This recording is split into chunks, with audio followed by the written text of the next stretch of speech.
While the hosts of Sisters in Arms have taken every precaution to ensure that the content of this program is both current and accurate, errors can occur. The hosts assume no responsibility or liability for any errors or omission in the content of this program. The information contained in this program is provided on an as-is basis with no guarantee of completeness or accuracy. The opinions of the guests are not necessarily the same as the hosts. Welcome to Sisters in Arms. I'm Kerrie Ann Auclair. And I'm Renee Gagne. Together we serve as a Second Amendment resource for our communities. And today is a two-part series. So we're actually having Mary Forgues back. You were on a couple episodes ago talking about your survival story. You are the state director for, we call it DC Project, but now it's known as the Women for Gun Rights, which I cannot get used to the name, for Connecticut. And we also have Martin, I'm going to say it, Podsiad. No. A police chief, and we have police chief. Just got promoted. You tell us. Yeah, you tell the story. That's fine. I mean, I'd love to be a police chief, but I'm not. Actually, I probably wouldn't want to be a police chief. No, I'm a detective and have been since 2013. I've been in law enforcement since 2008 in a pretty large city in Connecticut. About 3 years of that I spent in patrol, and then I moved on to plainclothes work, or what most people call undercover, but really isn't. And I worked with various federal task forces, and we're basically tasked with going after criminals that create violence. So I did that up until almost 2 years ago, and then 2 years ago I was transferred to major crimes, and at this point we handle shootings and homicides, pretty much.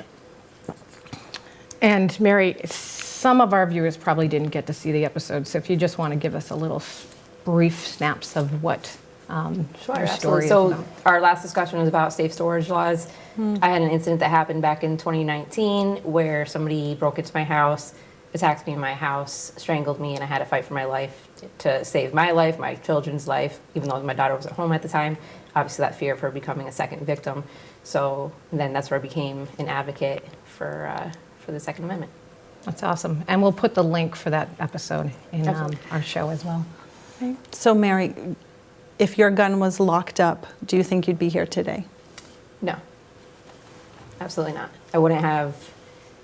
I mean, those are very stressful moments. So being able to, whether it's a digital alarm or a digital lock or manual lock or whatever, something would have slowed me down in those moments to get to my gun. So having it quickly accessible to me, it took me, a second or two just to turn around with my firearm. And if it had taken me like 10 seconds to unlock a gun safe, then it definitely would not be here right now.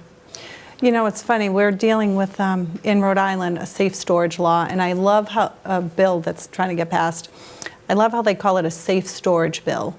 Like, everyone wants to jump on board with that, right? Because it sounds like it's going to keep everybody safe.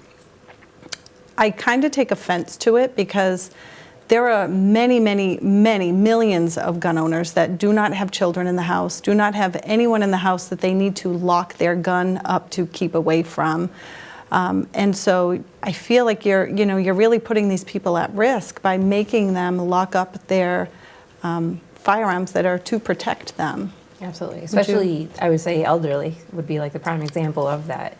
A lot of people that live by themselves, or you have people that, what's the age between Massachusetts and Rhode Island to be able to get your firearm? Is it 21? For a handgun, 21. Okay. Yeah.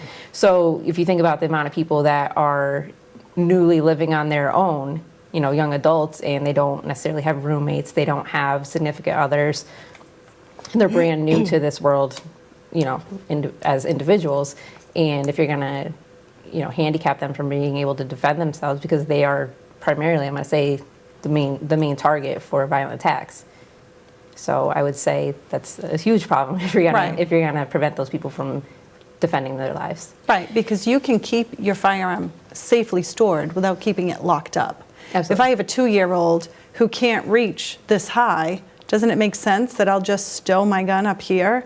Not necessarily locked, but easy for me to access, but the child cannot. Absolutely. So why are we going to have the government mandate to us that we all have to have this blanket way of storing our firearm when we all have different situations in our homes? Yep. And it was agree. funny because we were just talking about this, a friend of mine the other day, and we were talking about how way back in the day when, there was no such thing as all these laws, right? Nobody knew any better. So it was like part of your life. So when you were growing up as a child with guns in the house, you knew not to touch those guns. It was just Right. a thing, and now it seems like everything's changed and it's now become, this whole demonized, oh, if you got a gun, it's a demonized Well, type of the weird thing to me is usually, I'm a nurse, so I'm used to being on committees and dealing with safety. Safety is always number one for us. We're always looking at ways to keep people safer. So when things go wrong, we form committees. Okay, how could we have prevented that? But there is no problem in Massachusetts, Rhode Island, with kids getting guns and shooting themselves. Right. So why suddenly? Yeah, what is Martin? what is the change? So if you do some of the research on it and you look at the recommendations by anti-gun lobbyists, they'll quote, for example, a statistic where school shootings, right, are done by somebody who has accessed a firearm from the home, and I believe the number is like 60 or 70%. And I understand that, like I totally get it, right? There was some kind of failure there, right? I'm not saying when I'm leaving my house that I'm not locking up my guns, right? I would not leave our children in the house, right, with unlocked firearms. And I think that's a distinction that's not being heard, right? If I'm in the house, and I agree, and I put a gun high enough where I know none of my kids could access it, and I'm in that house with them, then it shouldn't be an issue. But it's kind of like an all or nothing, right? It becomes like this media frenzy. Yeah, exactly. And as far as like unlocking a firearm, I get it. There's new safes out there, biometric, NFC tag or whatever it may be. But at least for us, probably all of us remember having school lockers, right? And trying to make it to class, right? And trying to spin that dial. Now imagine doing that under stress, right? Most likely at night with limited ability to see while something is happening. So even those 15 seconds, 10 seconds, right? In Mary's case, it can make a huge Seconds difference. count. Correct. So that blanket reaction to everything, Right. Doesn't work. Firearms in my home when I was growing up were not locked up. Right. But I also kind of grew up on a farm and I understood that they were just tools. That's what we had. We Right, cleaned you them, were we just put 'em- used to it. It was part That's of it. your life. It was part of just like eating, breathing. It was just, you didn't think anything of it. Absolutely. Yeah. So, But that's how it still is for firearm owners' families, Correct. I feel, because I came from a family of vets. I came from a family of hunters, and thank God for guns, because I would have starved to death as a kid. We were poor. It's the people that don't own guns, people that don't understand, people that are ignorant to the education that we have so much to offer. They're the ones that are making it that way. yeah, it's Yeah, for unfortunate, sure. but that's why it's important to be part of organizations like the DC Project, Women for Gun Rights, Absolutely. and even Armed Women of America. All these organizations, Goal, Gun Owners Action League. We have to use our voice and stand up and be a voice to those that can't. I think that's the bigger issue. As gun owners, I was in a gun store for 15 years. I'd stand behind the counter and people would complain. And my first question to them, and still is, did you vote? Yeah. Right? Did you participate in the legislative process? We just had a very draconian law pass in Connecticut, 6667, and we both testified in front of Judiciary Committee. I actually was at work. I just took lunch and did it on my phone live. But there was 150 of us that testified. There's 330,000 permit holders in the state of Connecticut. You're talking about 0.045% of the people. Right. Some people wrote in, I get it. And then everybody's surprised, wow, this law passed. Right. Well, where Where were were you? you? Right. Yeah. It's like that in Massachusetts, Yeah. too. We have 600, yes. We have over 700,000 gun owners now. And Yeah, it's probably 700 now. I think the statistic when we went to DC with the DC project this past October was 38% of gun owners vote. Yeah. That's horrific. 38%. And I think it's because people have that mindset. it's not going to make a difference. And I get aggravated with that statement because you don't know if it's going to make a difference if you don't try, right? And so if we all think that, then no, it's not going to make a difference. But that's why you've got to try. One of our friends owns an FFL in Southington, Connecticut, Yep. and that election was decided by one vote. One Yeah. single vote. Every vote right? And then when matters. people say my vote's not going to count, I guess we'll never know. Right. I can say that the CCDL in Connecticut, right, the last bill that went to pass, and there was testimony in front of judiciary, we went for almost 24 hours. We did. Yeah, and it didn't pass because there was a show of force, I guess is the best way to explain it. Power in And- numbers. Yeah. And that's when they weren't even allowing in-person testimony. Yeah. Every single Oh, right. Yeah, it was testimony was televised. through Yep. Zoom. Yeah. So we actually held an event in Naugatuck, Connecticut, where hundreds of people came through and they provided their testimony. And I think doing it in person really makes a big difference. I really, truly think. And I think, and not for nothing, but obviously Women for Gun Rights, there's a reason for that. And I think we need to stand up and show what real firearm gun ownership looked like. You know, we're a woman, we're a nurse, a business owner, whatever we may be, we have a right to protect ourselves as well. And we're not the, really bearded guy in the woods that people Thanks. like, you know what I mean? Like, I agree with you. We actually talked about this on another show we were on, but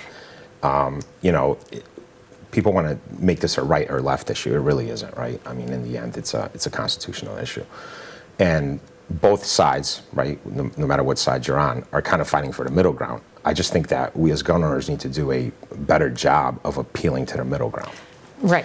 And I think that's one of those things where you look at the other side and those organizations, you click on their social media and they look, right? Then you click on a social media of what we consider a lot of times gun influencers, and I said this on the other show, and it's not to upset anybody. I own all the gear, but we're like, plate carriers, Cry Precision pants, cool rifle. And some soccer dad's like, well, that's not me. Right. And I think that's Right, and that's like kind a of what I mark. was getting Yeah, at, yeah, we're and kind of losing that. it is what it is. I mean, but I think that's why it's important for more people to stand up and be like, oh,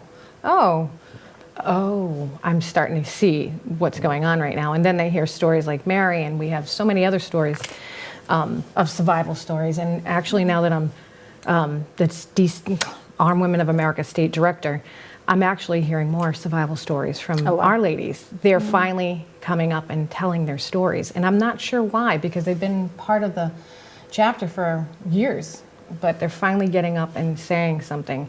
And I think we were talking about it the last time is you're not a victim anymore. When you have that chance of telling your story, you become a survivor. Right. And I think that really is the most important it changes things, It's like And a- education yeah. and just a perspective, just being able to, if you take someone that knows nothing about guns and they listen to Mary's story and they say, well, wow, that sounds a little different than what the media says. Or I just went to the gun range with Mary and I shot her AR and that was nothing. Like, this is the gun, this is the one that they make a big deal about. big bad gun. I've shot rifles with much that were, the projectiles were much bigger and they were much more powerful. Like, I just, and then you see the gears start grinding because you've gained education, if you gained perspective.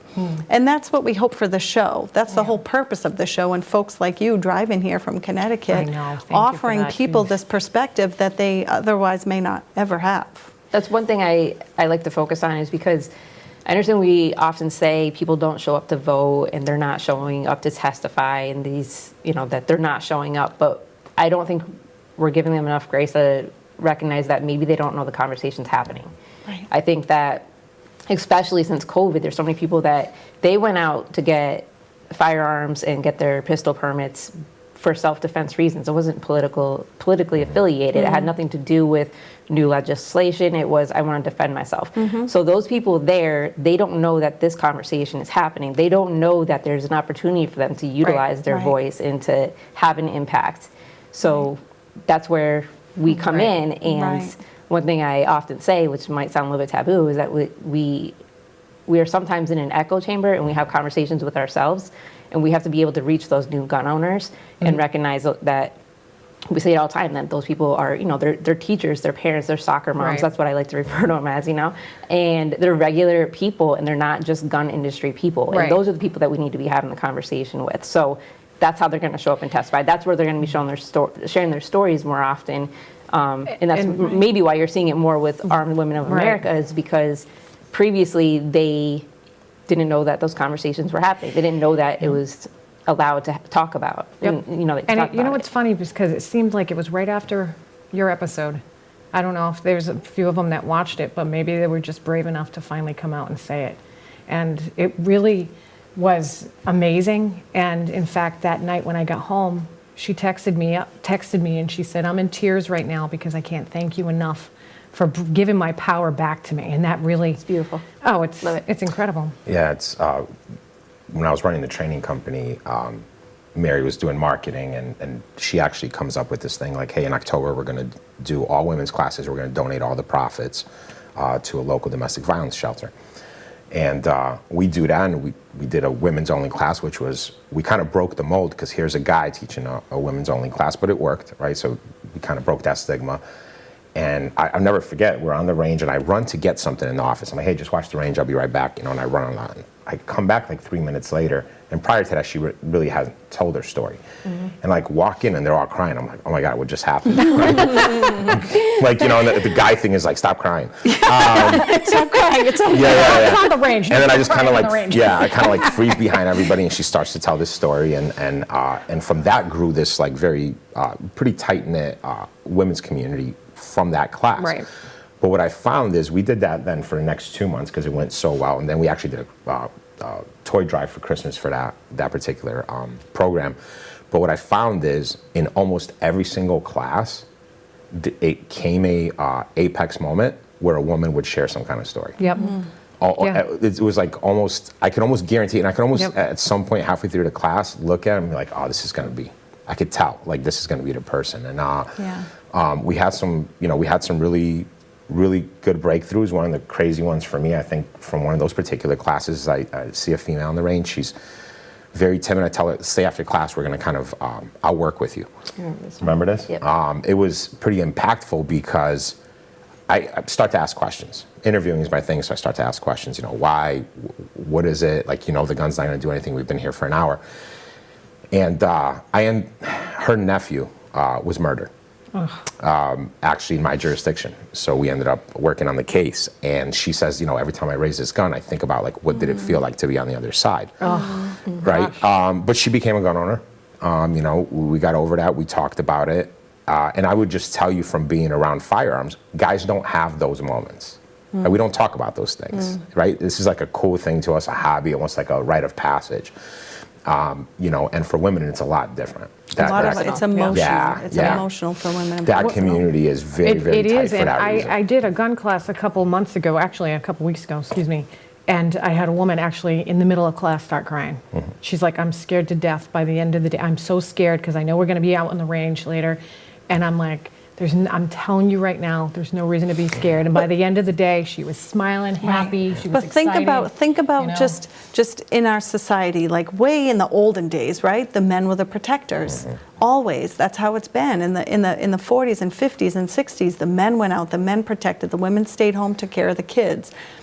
We never had to do that stuff. And now with divorce being the way it is, there's so many single moms, and the moms are the mama bears.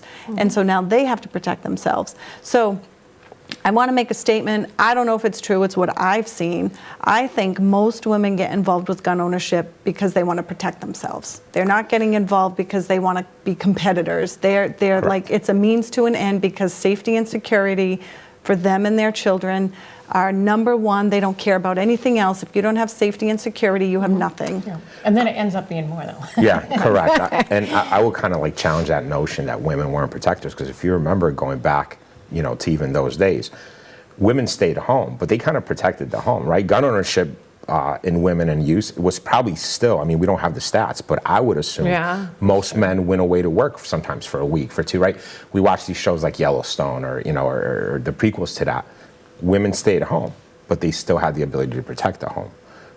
Some of those roles definitely shifted as we started to move into the cities and things like that. But now you have this shift back to where girls are going away to college, right, and are potentially becoming targets of crime, or just living in the city and possibly becoming, targets of crime, or in the suburbs where police response time is a lot longer, right? People think it's safer, but it's actually a lot longer. Yes. Yeah. Let's not get away from that. No, but we got another episode as well. But Mary, I did want to ask you, because I feel like I remember when you accidentally joined my chapter here in Massachusetts, and then I called you up and guided you to Brooke. But was that the turning point? Like, I guess what I'm saying is, after that happened to you, what changed in you?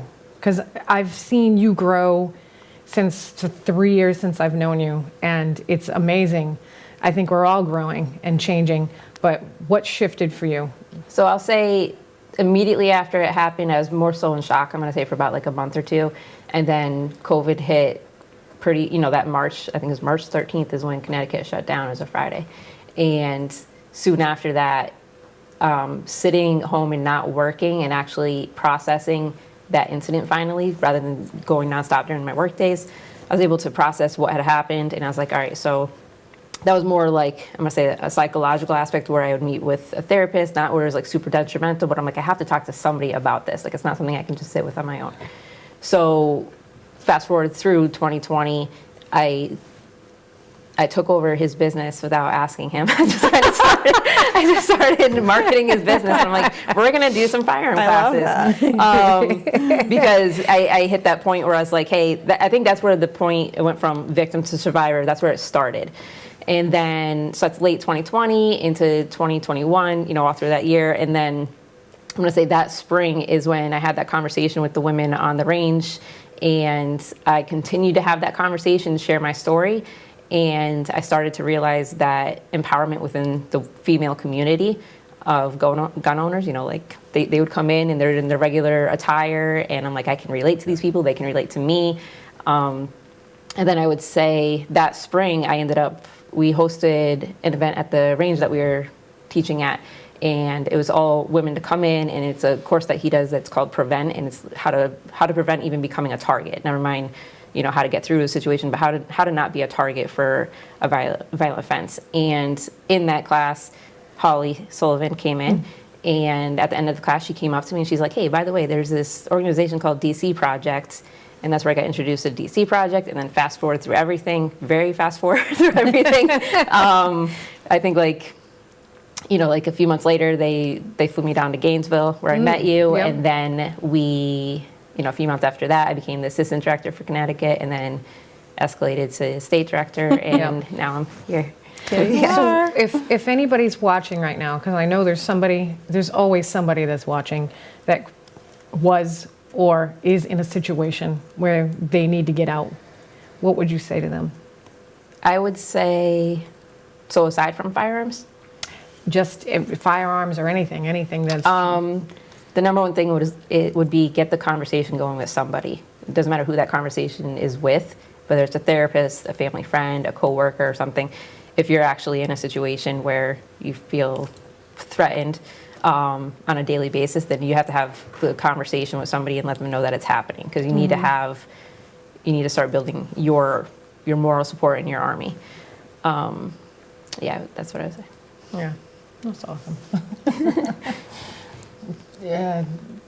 Let's see, we have 5 minutes left. 5 minutes. Saying 5 minutes. So I'll tell a quick story on this whole women's thing. So Yeah. they take over my office one day, Yes. and Mary hosts like a pizza party, and I'm sitting at my desk. Totally unconventional for training. Pizza party. But it really worked, like, honestly. And I'm sitting in there, and the one thing that women have an issue with most of the time is carrying a firearm, right? Because different dress, like the companies are still not really there that I would say cater to women, right? You see, even with firearms, you see a firearm produced and they're like, no, it's pink, it's for women, and they're sitting in there and there's like 30 holsters there, and they're all like trying on like thigh holsters and bra, and I'm like sitting in my office, I'm like, what is going on here right now? Like, this is so weird, right? And they're like, oh, try this one, and but I will say, Flashbang. yeah. Because that was there too. But I will say, women come to classes however they actually live, work, and dress. Right. I mean, I've had women in full suit jackets with heels on, soccer moms in like sweatpants, and unlike the guys, they're like, well, this is how I am every day. Like, teach me in this. And guys are like, hey, I'm G.I. Joe. I'm like, you're actually Right. you're average Joe, but nice try. Yeah, we would have like nurses, hairdressers, teachers. Yep. They'd show up and obviously they're just like, hey, sorry, I was running here from work. Like literally just came from work. Guys, they'll take the day off. They're like, I have to get my outfit ready, pack my... That's true. It's 100%. Okay. Yeah. But for that particular course that we did, it was supposed to be, I think, like a regular range night. But the number one question we would get from new female gun owners, like we would do like an intro to handgun for women.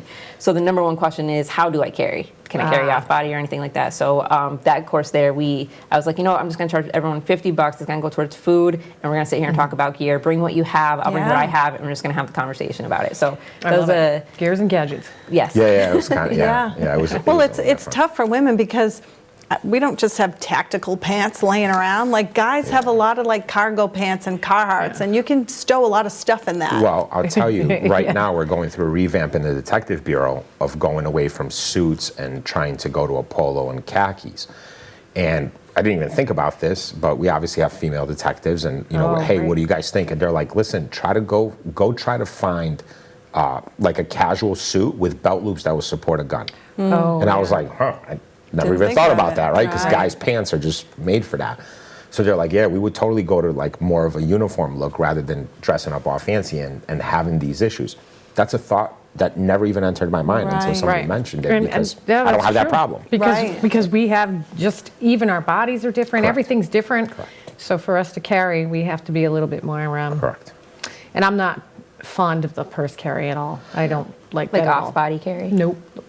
I do it very rarely. But we got 2 minutes, and then we're gonna start off with our with our second. Yeah, we're excited. Thank you so much. You drove all the way from Connecticut. We got to keep you a little longer, right? I know. We could have this conversation all day. I know. I know. We could. So, any last thoughts before we leave? Not myself. I think we'll talk more in a few minutes, though. Okay. Right? Yeah. We got a lot of things from Martin. Yep. It's not every day we get a detective on. Let me put this out there real quick. So I would say, because you're asking what women could be doing, not only the conversation if you're in that situation, but start now with being proactive to not be in that situation. Right. There's too many people that we see that they wait until they're in a traumatic situation and they're trying to catch up and be like, all right, let me fix this. You can prevent it. Like, you don't have to get to that point. You don't have to have a traumatic situation to be a gun owner. And I actually want to change that. I don't want to have to hear, we don't want to have to hear so many traumatic stories. Right. We want to hear how you're able to prevent those things from happening. Right. I have one to throw in. Everybody should read this book, The Gift of Fear, by Gavin DeBecker. I think it's a life-changing book for men and women, and it talks a lot about that, the preventive measures. Nice. Where you never have to be in that situation to even have to deal with it. That's awesome. Well, we are out of time, but thank you so much for joining us. If you have any questions, comments, or any suggestions of new topics for another episode, sistersinarms2022@gmail.com. I'd grab my glass, but I don't have one.